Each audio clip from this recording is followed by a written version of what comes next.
নমস্কার বন্ধুরা, আজকে আমি আপনাদেরকে বিউলির ডালের রসবড়া বানিয়ে দেখাবো।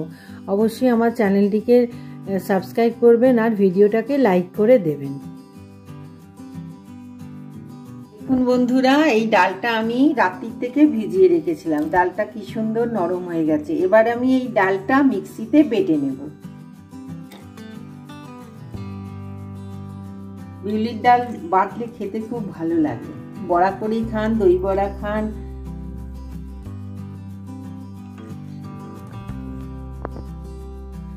সামান্য জল দিয়ে আমি ডালটা মিক্সিতে বেটে নেব। দেখুন আমার ডালটা বাটা হয়ে গেছে, কত সুন্দর মিহি হয়েছে। এবার আমি ডালটা এই বাটির মধ্যে নিয়ে নেব।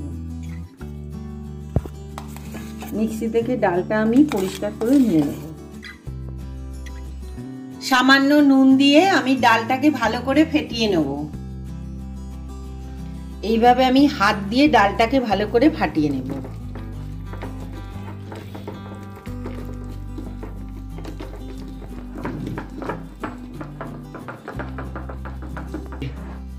দেখুন আমি ডালটা কত সুন্দর ফাটিয়ে নিয়েছি, হাত দিয়ে ফাটিয়েছি। আপনারা ব্লেন্ডারের সাহায্যে ডালটাকে ভালো করে ফাটিয়ে নিতে পারেন।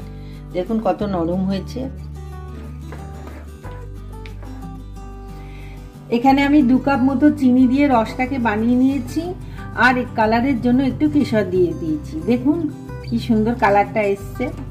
আপনারাও কেশর দিতে পারেন, তাহলে কালারটা ভালো আসবে। রসটা আমার প্রায় তৈরি হয়ে গেছে। এবার আমি রসটাকে নামিয়ে রাখবো।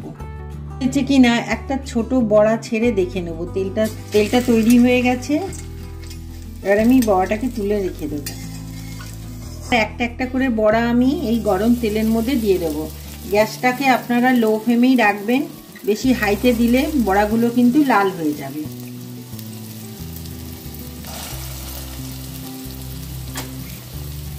এভাবে একটা একটা করে বড়া আমি ছেড়ে দেব। এই রসবড়া খেতে দেখবেন খুব ভালো লাগে। যদি আমার ভিডিওটা ভালো লাগে অবশ্যই আমার চ্যানেলটিকে লাইক করবেন, শেয়ার করবেন আর সাবস্ক্রাইব করে দেবেন। এবারে আমি একটা একটা করে বড়া উল্টে দেব। বেশি লো ফ্লেমে ভাজবেন, বেশি হাই ফ্লেমে ভাজবেন না, তাহলে বড়াগুলো কিন্তু একদম লাল হয়ে যাবে।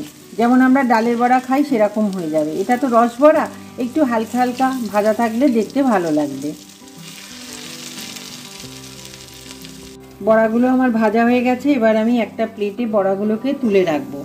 এই বড়াগুলোকে আমি খানিকক্ষণ ঠান্ডা করে নেব, তারপরে কিন্তু আমি রসের মধ্যে ডোবাবো।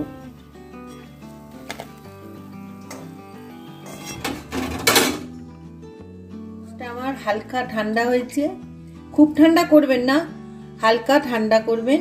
আর এই যে বড়াগুলো আমার হালকা ঠান্ডা হয়ে গেছে। এবার আমি একটা একটা করে বড়া এই রসের মধ্যে ডুবিয়ে দেবো।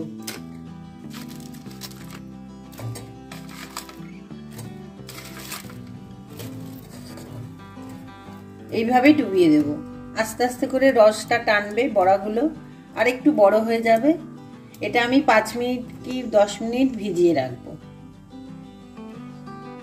দেখুন এই বড়াগুলোকে আমি রসের মধ্যে ভিজিয়ে রেখেছিলাম। বড়াগুলো খুব নরম আর তুলতুলে হয়েছে আর দেখতেও খুব সুন্দর হয়েছে। আমি এবারে একটা রসবড়া তুলে দেখুন আপনাদেরকে কেটে দেখাচ্ছি ভেতরটা কত নরম হয়েছে।